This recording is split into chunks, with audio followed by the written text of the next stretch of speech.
Welcome to video 4 of chapter 6, where we will begin our look at motor development. And we'll start with reflexes. These are reflexes that infants are born with. I'm not going to go through every one on this list here. This chart is on page 205 of your text, but I do want to talk about a few of them. And I'm going to start with the rooting reflex, somewhat down the list there. And the rooting reflex is that if you touch a baby's cheek, they will turn their mouth towards the touch. And this helps them to find the nipple for feeding. So if the mother's attempting to feed the baby and misses the mouth, the baby will turn their mouth towards the side of their face where the nipple is touched. And this allows them to find the nipple. This goes hand in hand with another reflex, the sucking reflex up at the top there. And the sucking reflex is that if something enters the baby's mouth, and they will begin to suck on it. So this would be true of certainly of the mother's nipple, but also if you put your baby's finger in a baby's mouth, you will feel them start to suck on it because it's a reflex. It doesn't matter that nothing's coming out of your finger. They will still do the sucking motion. They can't help it. Once again, because it's a reflex, it's automatic. So those two go together, the rooting and the sucking reflex. And you can see how that's a survival mechanism. It helps them find the nipple, and it ensures that they will suck on it to gain nourishment. And ensures that they can feed. Okay, another one I wanted to mention was the palmar grasp down near the bottom. And this is if you were to put your finger in the palm of a baby's hand, they would automatically clench their hand very tightly around your finger. And it is such a tight grip that if you had one finger in each of the baby's palms, you could lift the baby and they would cling to your two fingers without falling. They could support their own weight because they won't let go because it is a reflex and their fists are clenched tight. I mean, don't do this anyways, but you would, and if you ever did do it, no, don't do it. But if you ever did, I mean, like, don't do it for long. I mean, eventually their arms the muscles will tire and even though it's a reflex, at some point they would let go. I mean, yeah, okay. Then we also have the moral reflex, or also known as the startle reflex. When a baby is startled or when they feel like they're falling, they fling their arms outwards, both their arms and their legs outwards, and then they bring them back in. So they go, all the way out to the side, and then they bring them back in. And this kind of goes with the palmar grasp a little bit. Like, at least it's hypothesized that perhaps back in our prehistoric ancestors, used to ride on the backs of their mothers, clinging to them, clinging to their fur. The palmar grasp would help them to hold on. And if they started to lose support, if all of a sudden they started to feel like they were falling, let's say, perhaps by flinging their arms and legs outwards and then bringing them back in, they could grab something, as before they fall all the way. I don't know if that makes sense, if there's enough time for them to fling their arms outwards and back in, but if as they bring their arms back in, their palms were to connect with something, they would automatically grasp on and because it's such a tight grip, they could support themselves. But at least the palmar grasp makes sense. We certainly did in one point in evolution, we did ride around on our mother's backs. If you look at chimps, they ride on their mother's backs and they cling to them with a similar type of grasp. Okay. I'll also point out there's a couple of reflexes that seem to be preparing the child for later actions. I mean, we have the crawling and the stepping reflex. So the crawling reflex is that the baby will make crawling motions with their legs when lying on their bellies, even before they can possibly crawl. So it's almost like they're preparing to crawl. And same with the stepping reflex. If you hold a baby and you let their feet drop onto a flat surface, they will start to make stepping motions. And they would even do this if you hold them sideways and you put their feet against a wall, they will start to step on it, up and down. So perhaps these two are preparing the child for later actions, crawling and walking. There's also one that's not on this list. I want to mention the swimming reflex. If a baby is dropped into water, they can actually hold themselves up for a little bit. They basically do some they do some arm motions, and they can actually kind of keep themselves up briefly, very briefly, and perhaps giving the parent or caregiver time to grab them before they go under. So it's called the swimming reflex. Okay, you can see that on the right side here, it lists at what months this reflex disappears. And so I want to make note of that. I mean, we'll just look at the sucking reflex there. You can see that it disappears around 2 months of age. But surely infants feed past 2 months of age. So why does the reflex disappear? Well, the reflex disappears. The timing's like not random. It disappears when the baby has reached a point of having conscious control over the action. So it's a reflex for the first 2 months or so, because the baby would not be able to control their own sucking. But after about 2 months, the baby has gained the ability to suck on their own without it being a reflex. So once the reflex disappears, the baby may choose to suck or not to suck. They because they have control over it. During the first 2 months, they will suck whether they're hungry or not. So like just because the baby's sucking, don't say, well, they must be really hungry. I mean, it's a reflex for the first 2 months. Then later they may decide, oh, I don't want to feed right now. They might turn their mouth away from the nipple. And similarly with the rooting reflex, they might not respond to a touch on the cheek anymore by turning their mouth. Okay. So the behaviors don't disappear necessarily, but it being a reflex does.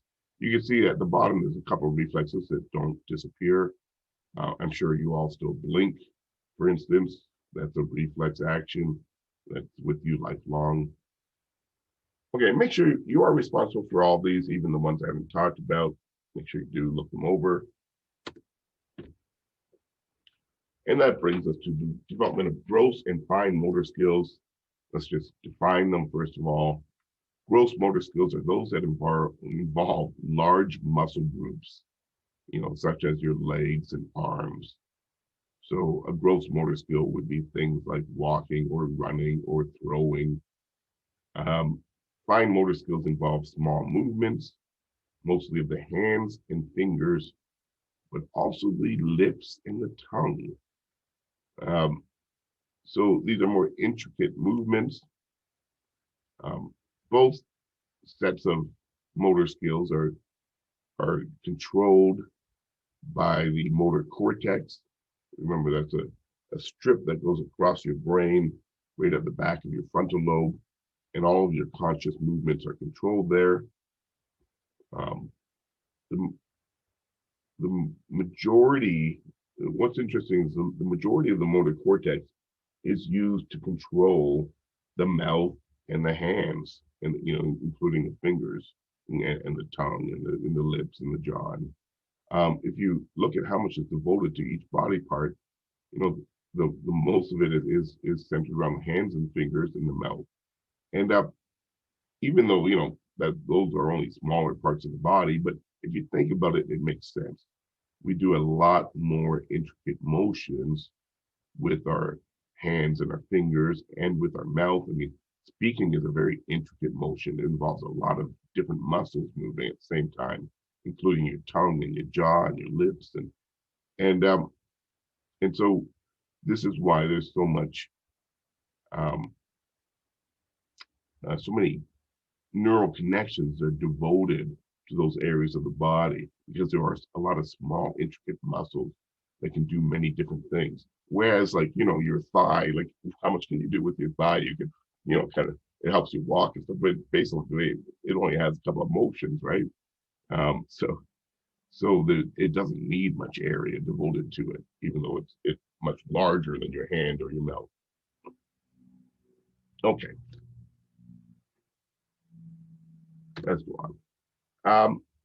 Development happens in two directions, um, and we're gonna look at those over the next two slides. This is true of physical development, and your motor development follows your physical development. So it's true of your motor development as well. And the cephalocaudal direction means top to bottom direction. It actually translates the cephalo part translates to head, and the caudal part translates to tail. I guess this comes from Latin, I believe, and so it translates as head to tail. Now we don't really have a tail, so we can think of it as top to bottom. And what this means is that your your head develops before other parts of your body, and then you moving downwards, your your shoulders will develop before your arms, and your arms develop before your torso, which develops before your legs, and the feet are kind of going to be last on the list. So we have this top to down direction, and this includes growth and also then motor skills. So this is why, when we look at growth, why babies have such large heads compared to the rest of their body, and they have very small legs, because legs are near the bottom, the head is near the top. And so I'm going to go through a progression of a sequence of things that develop from top to bottom that allows various motor development to occur. So I'm going to give you a list of 8 things, and we'll start with the head and the neck. They're at the very top, and as the head and neck develop, allows the baby to hold up their head. You see the picture here. I mean, wow, it looks like the father holding up the baby's head, but anyways, the picture's there. But it allows the baby to just keep their head upright. When they're first born, it would just kind of flop over to the side. So don't try to sit a newborn up. Okay, anyways, so they can hold their head up. And then moving down, so that's the head and neck. Moving down, further development of the neck as well as the shoulders allows a baby to now lift their head. There's no picture here, but so like when a baby's laying down, they can actually, lift their head up a little bit, because now the neck and the shoulders are developed enough, and they require those to lift their head. Going down, there's further shoulder development, and this allows them to roll over. You can see the picture here. You need the development of the shoulders before you can roll over. Underneath the shoulders, we get to the arms and chest. As the arms and chest develop, this allows them to push up the top of their body. So a baby laying on their stomach, they reach a point where they can use their arms, and they push up and kind of lift up their head at the same time, and push up the top of their body. We get down to the hips next. This is number 5 on the list. And hip development allows the baby to sit up. You see a picture there. You need the hips to develop before the baby can sit up. Going down, we get to thighs. Thigh development is needed for crawling, and there's a picture of that as well. It allows the baby to crawl. Then we get to lower legs. Lower legs allow the baby to stand. And then they need further foot development. The feet develop, last on this list, and that allows the baby to walk.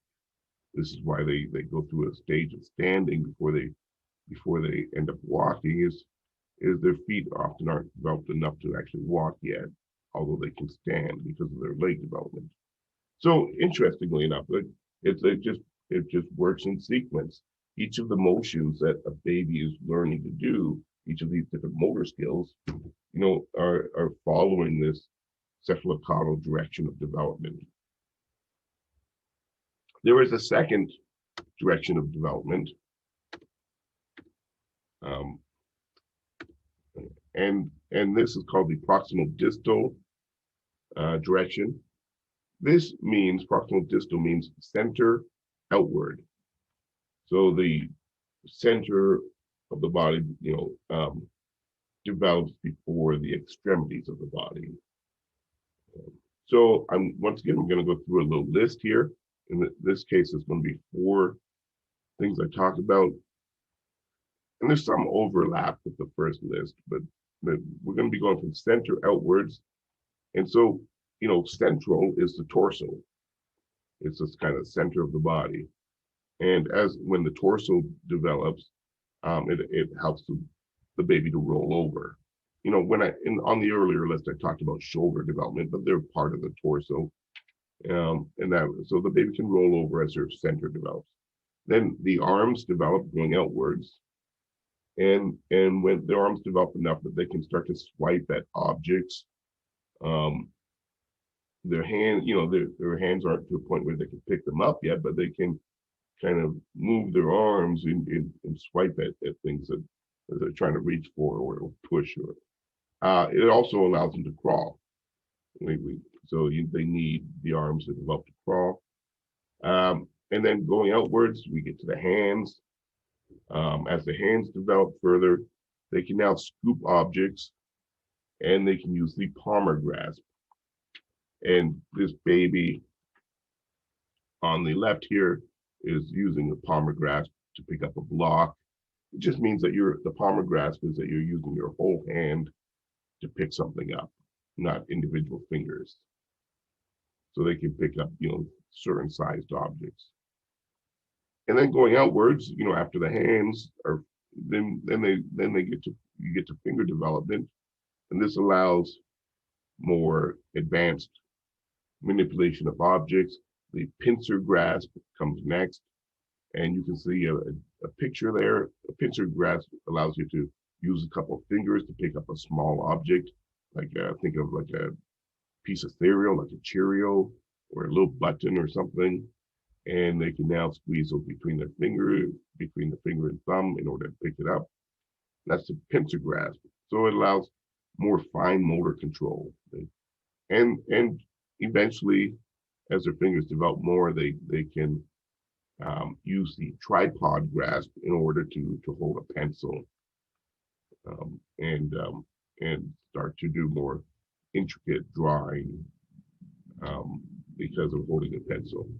I mean, before the tripod grasp, babies can do, they can still draw somewhat using kind of their whole hand to hold the crayon or let's say a pencil or marker or whatever. But, they obviously can't control it very well. It takes a tripod grasp, which is what we use as adults, where you're using, a thumb and 2 fingers to hold the pencil or the pen. And then you can start to do more detailed maneuvers with the pencil or crayon or pencil or marker or whatever. Okay. All right. And so that is proximal distal direction, inwards, outwards. As young children gain more control over their bodies, they also develop their sense of body awareness. And this is known as proprioception, the sense of knowing where the parts of your body are located in space. If you think about now, where your feet are. Like you can close your eyes and you know where your hands are and your arms and your feet and your legs. And so you have that sense. You've learned to read, the muscles and any kind of tension that's in the muscles, and it kind of tells you where everything is. in your body. But this, you're not born with this. So they develop proprioception naturally, just as part of their normal activity. It's based on experience. You start to learn to respond to like what you feel inside, and where your arms and your legs are in space, and your hands and feet, and you start to make the connection between the different muscle tensions and joint tensions to know where everything is. It's also enhanced through certain activities. I mean, it will develop naturally, but it's kind of sped up through certain games, for instance, like Simon Says or Hokey Pokey. You do the Hokey Pokey. You put your left foot in, you put your right. I mean, those kind of games have a reason. I mean, it's actually helping to teach this body awareness for young children. Probably patty cake, patty cake, with your hands, that would help. So there are a few activities that we do that are actually helping this along. And finally, to finish up this section on motor development, I wanted to mention one new disorder, or at least it's newly recognized disorder called developmental coordination disorder. And this came out in the DSM-5, the most recent edition of the Diagnostic and Statistical Manual, which lists various psychological and mental disorders, as well as certain physical disorders like this one.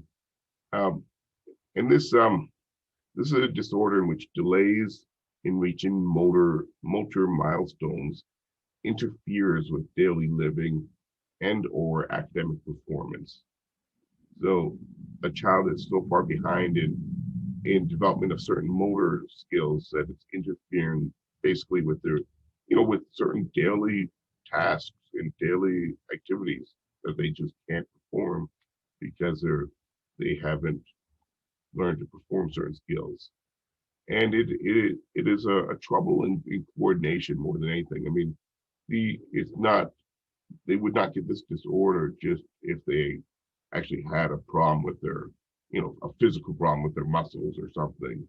They would not get this disorder. This is like this is a brain disorder where their body is intact, and these children may do things like walk perfectly fine, but then not be able to hop or not be able to run or jump or catch a ball or to kick a ball, for instance, and they just can't coordinate it. Like it's like physically they should be able to, but their brain can't put the motions together to perform an activity like that. This is a lifelong condition.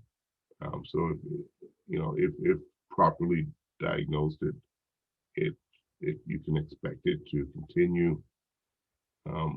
I mean, this is not going to kill a person, but it's going to interfere with their life, from start to finish. It's it's considered a rare disorder, but a very serious one. And don't get worried, like if you ever with a child that's just a little bit behind others. I mean, this is not about being a little bit behind. We expect variations in motor development. If one child in your family starts walking at 9 months and another one starts walking at 15 months, no one's going to bat an eye and worry about it, even though they're half a year apart. I mean, like that would just be considered normal variation. But if a child's not walking, at their second birthday or something, that would seem extreme. I mean, but we expect that, there can be months apart in when child learns certain skills, and it's just considered normal. But these children are like years behind learning certain skills. Okay, and that will conclude video 4 from chapter 6.